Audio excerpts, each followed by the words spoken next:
I had to take my Uncle Ozzy to the Batcave. It's time for him to face his fears. Respectfully, I'm inclined to simply request this of him, but I'm confident that he will see how necessary this trip is in taking. We'll step inside my Batcave like a batting cage, and it'll be the cat's pajamas like a masquerade. It might be kind of spooky and you may just back away, but I think that it's important for my majesty to stay. The bats are pretty bothered that you bit the head off one, so when it comes to steam they'll probably try to let off some. Like, where does Ozzy get off thinking he can flash his tongue and chew on winged rodents like a hot cross bun?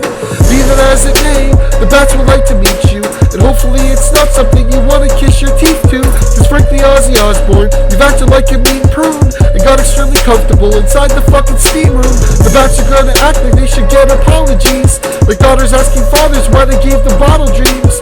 The bats are angry that you treat them like they're jelly beans, and you spit them out again like fucking watermelon seeds. When it comes to bats, I think you should relax. These little critters shouldn't always be your midnight snack.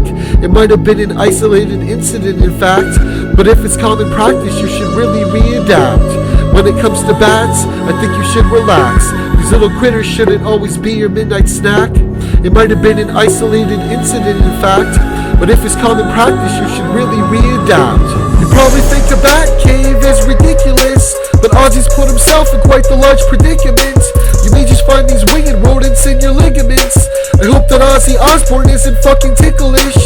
It'll be a spectacle just like the Flying Graysons, even if it gets you searching for some hiding places. The way you've treated them I'd have to say was kind of tasteless, cause you acted like the bats were more like California raisins. And when it comes to bats, I'm really blown away. Like, do you chomp on everything the people throw on stage? The day that you apologize will be a holy day, and I may even decide to get myself some rolling papes. I know you think you're famous for this little incident, but if you think it's glorious, you're rather ignorant. I'm sure this song is getting you consumed with bitterness, but the bats are not exactly edible like chicken strips. When it comes to bats, I think you should relax. These little critters shouldn't always be your midnight snack.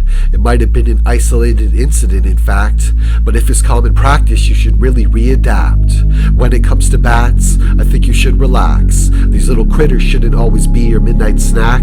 It might have been an isolated incident in fact, but if it's common practice you should really readapt. We may encounter Batman when we take our voyage, and he'll be pretty angry that you chose to pick your poison. I'm sure that you can blame it all on Mr. Crowley's voices, even though I bet that biting bats was something of enjoyment.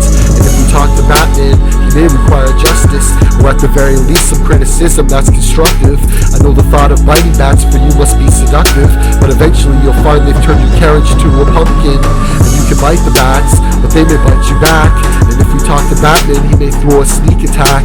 I heard there's an asylum up in Arkham for the chaps, and you and Joker may be able to compare your stats. I'm sure you wouldn't really want to see the Cape Crusader, so you should make the bat symbol with your label maker and show the little critters that you're not their player hater. And when we leave the vacuum, I will hold your heads on straight.